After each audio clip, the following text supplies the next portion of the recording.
무영교에서 유영교회로 오늘의 묵상입니다. 오늘은 마태복음 5장 9절 말씀을 묵상하겠습니다. 성경 말씀을 보겠습니다. 화평하게 하는 자는 복이 있나니 그들이 하나님의 아들이라 일컬음을 받을 것이며. 오늘 말씀은 화평하게 하는 자에 대한 말씀입니다. 화평하게 하는 자를 영어 단어로 보면 피스메이커로서 평화를 만드는 사람이라는 의미가 있습니다. 우리가 사회생활을 하면서 다양한 사람들을 보게 됩니다. 어떤 사람은 오기만 하면 그곳 분위기를 밝게 만들어 버립니다. 웃을 일이 없었던 곳에 이 사람이 옴으로 인해서 밝은 기운을 주는 것입니다. 이런 사람이 우리 주변에 있다면 우리는 수시로 행복을 느끼게 될 것입니다. 반대로 어떤 사람은 오기만 하면 짜증을 내고 다른 사람들을 비판하고 판단하면서 주변 사람들에게 짜증을 유발하는 사람도 있습니다. 이 사람은 어딜 가든지 평화를 만드는 피스메이커가 아니라 문제를 일으키는 트러블 메이커로 주변의 분란을 조장하는 사람인 것입니다. 이런 사람이 우리 주변에 있다면 우리는 수시로 스트레스를 받을 것입니다. 우리는 인간관계를 가지면서 많은 생각을 하게 됩니다. 나는 누군가에게 선한 영향력을 주고 있는지, 나는 누군가에게 악한 영향력을 주고 있는지, 나는 누구 때문에 평안을 갖게 되는지, 나는 누구 때문에 불안감을 갖게 되는지를 생각하게 됩니다. 여러분은 어떤 사람과 사회생활을 같이 하고 싶습니까? 늘 평안함을 주는 사람과 일하고 싶으십니까? 아니면 늘 불안함을 주는 사람과 일하고 싶으십니까? 오늘 말씀에서 말하는 화평하게 하는 자는 앞에서 예를 들었던 것처럼 사람과 사람 사이에서 행복을 주고 평안을 주는 것만 말하는 것은 아닙니다. 조금 더 본질적인 부분을 다루고 있습니다. 본문에서 말하는 화평하게 하는 자는 원죄로 인한 하나님과 인간 관계가 깨어진 세상에서 화평하게 하는 자를 말합니다. 일반적으로 인간과 인간 사이에서의 화평을 주는 것보다 훨씬 더 중요한 본질을 말하고 있는 것입니다. 고린도후서 5장 18절에서 20절 전반부를 현대인의 성경으로 보면 이 모든 것은 하나님이 하시는 일입니다. 하나님은 그리스도를 통해 우리를 자기와 화해시키시고 우리에게 화해의 직책을 주셨습니다. 하나님은 그리스도 안에서 세상을 자기와 화해시키시고 사람들의 죄를 그들에게 돌리지 않으셨으며 화해의 말씀을 우리에게 맡기셨습니다. 그러므로 우리는 그리스도의 전권 대사입니다. 아멘. 우리가 원죄 안에 있을 때는 하나님과의 관계가 깨어진 상태였습니다. 이때는 하나님의 자녀도 아니요 천국도 보장되어 있지 않았습니다.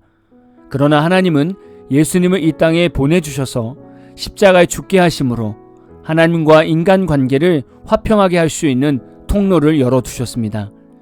이제는 누구든지 예수 안에 있으면 하나님과의 관계가 회복이 되어 화평한 자가 됩니다. 마음의 평안이 다시 찾아오고 자녀로서의 권한도 다시 임하게 됩니다. 이것은 내가 하나님을 만났을 때의 이야기입니다. 여러분은 지금 예수님을 구원의 주님으로 영접하셨습니까? 그런 마음의 평안함이 있으십니까? 마음의 평안함을 넘어 하나님께서 주시는 기쁨과 소망을 누리고 계십니까? 예수님을 믿으면 우리 자신이 먼저 하나님과 화평하게 되는 것을 경험하게 됩니다. 내가 예수님을 통해서 하나님과 화평을 누리지 못하고 있다면 우리는 화평하게 하는 자가 될 수 없습니다. 왜냐하면 내 안에서 다른 사람에게 줄 수 있는 것이 없기 때문입니다. 가정에서 우리는 왜 불화가 끊이지 않을까요? 그것은 내 안에서 아직 하나님이 나의 삶의 온전한 주인이 되어 있지 않기 때문입니다. 직장에서 우리는 왜 잦은 스트레스가 생길까요? 그것은 내 안에서 아직 나와 하나님 관계가 아버지와 자녀 관계로 회복이 되지 않아서 하나님의 인도함을 받지 못하고 있기 때문입니다. 친구들 사이에서 우리는 왜 비교의식에 빠지게 될까요? 그것은 내 안에서 아직 나와 하나님 관계가 친밀하지 못해서 하나님도 하시지 않는 비교를 내가 스스로 하고 있기 때문입니다. 우리가 다른 불신자들을 하나님과 화평하게 만들기 이전에 내가 먼저 하나님과 항상 화평한 자로 살아가야 합니다. 하나님은 화평의 원조이십니다. 하나님은 우리에게 늘 화평의 말을 걸어오십니다. 그러나 우리는 하나님 방식의 화평보다는 내가 원하는 화평을 원하기 때문에 그 관계가 항상 깨지는 것입니다. 하나님이 원하시는 화평에 집중해 보십시오. 하나님께서는 우리와 화평하게 되는 길을 복잡하게 만들어 놓지 않으셨습니다. 그냥 우리가 말씀 안에 거하고 예수님이 우리 안에 거하는 삶을 보시면 이것으로 됐다. 우리는 화평한 가족이다. 라고 말씀해 주십니다. 우리가 하나님과 화평한 자로 살아가면 이제는 더 나아가 불신자와 하나님 사이에서의 피스메이커로 살아가기를 원하시는 것입니다. 하나님은 불신자를 위해서 먼저 믿은 우리에게 화해의 직책을 주셨습니다. 하나님은 이 땅에서 원하시는 소망 1순위는 바로 모든 사람들이 구원을 얻는 것입니다. 지옥에 가는 사람 없이 모든 사람이 다 천국으로 오기를 원하십니다. 어떤 그리스도인은 이런 직책을 들었을 때 부담이 될 수도 있고 어떤 그리스도인은 당연히 해야 하는 직책이라고 여길 수 있습니다. 하나님께서는 이미 우리에게 사명을 주셨습니다. 이제는 이 사명을 과연 누가 순종할 것인가가 중요해진 것입니다. 마태복음 21장 28절에서 31절까지의 말씀의 요약을 들으시고 여러분이 생각할 때 효자가 누구인가를 생각해 보십시오. 아버지의 지시는 포도원에 가서 일하라는 것이었습니다. 맏아들은 아버지 말씀을 듣고 대답은 했지만 막상 밖으로 나아가서는 순종하지 않았습니다. 그러나 둘째 아들은 아버지의 지시를 들었을 때 싫습니다 라고 대답했지만 막상 밖으로 나가서는 순종했습니다. 여러분은 어떤 아들이 하나님의 뜻대로 순종한 참 아들이라고 보십니까? 당연히 둘째 아들일 것입니다. 하나님이 원하시는 것은 하나님의 화평을 먼저 누린 우리가 불신자들에게 나아가 하나님과 화해하는 복음을 전하고 한 영혼이 전도가 되기를 원하십니다. 물론 하나님은 우리의 마음도 너무나 잘 아십니다. 화평하는 자가 되려면 내 자신이 먼저 헌신해야 하고 먼저 손을 내밀어야 되는 어려움이 있다는 것을 하나님이 잘 아십니다. 이런 어려움 속에서도 하나님과 불신자 사이에서 화해하는 자로 살아가는 자에게는 감당할 수 있는 능력도 주십니다. 여러분은 다른 사람들에게 화평을 주는 사람입니까? 여러분은 하나님과 화평한 관계이십니까? 여러분은 불신자들을 하나님과 화평하게 만들기 위해서 지금도 영혼 구원을 위해 기도하며 전도하십니까? 오늘 말씀을 묵상하면서 화평하게 하는 자가 내 자신이 되기를 결단하는 하루가 되시기를 진심으로 소망합니다. 오늘 마무리 찬양은 나무엔의 내 영혼의 그 깊은 데서라는 찬양입니다. 찬양 후에는 잔잔한 연주곡이 있습니다. 말씀을 생각하면서 기도하는 시간을 가져보십시오.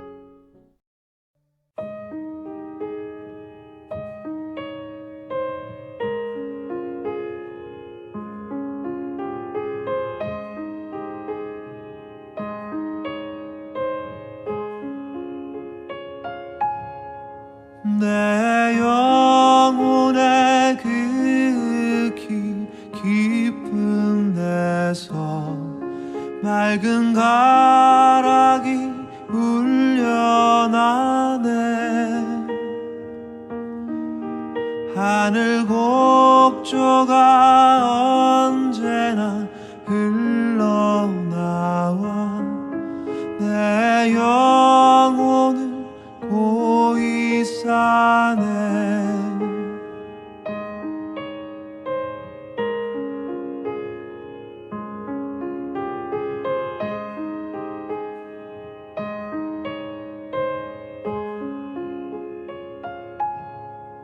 내 마음속에 솟아난 이 평화는 깊이 묻힌 보배로다.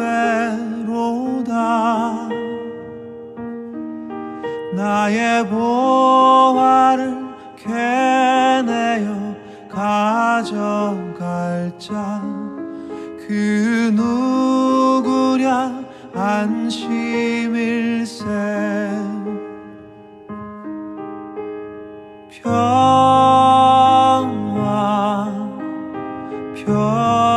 평화로다. 하늘 위에서 내려오네.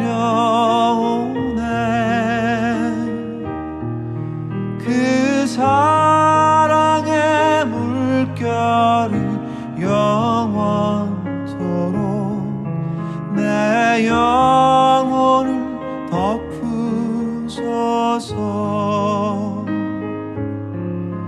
내 영혼의 평화가 넘쳐남은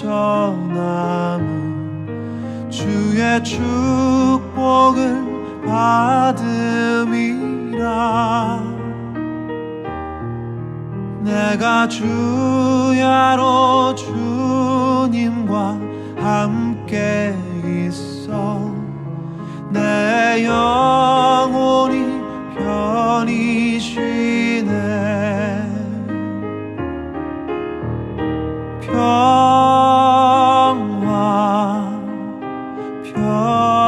평화로다.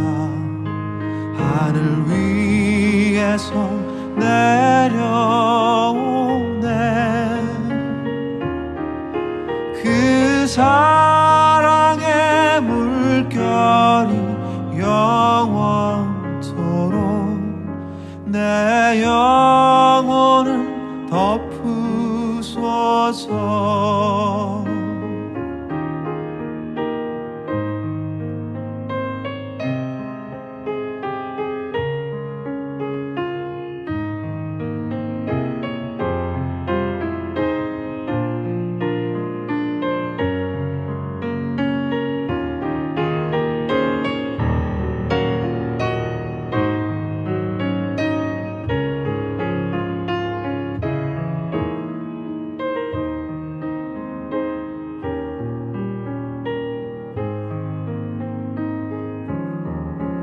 이 땅 위에 험한 길 가는 동안 참된 평화가 어디 있나. 우리 모두 다 예수를 친구 삼아 참 평화를 누리겠네.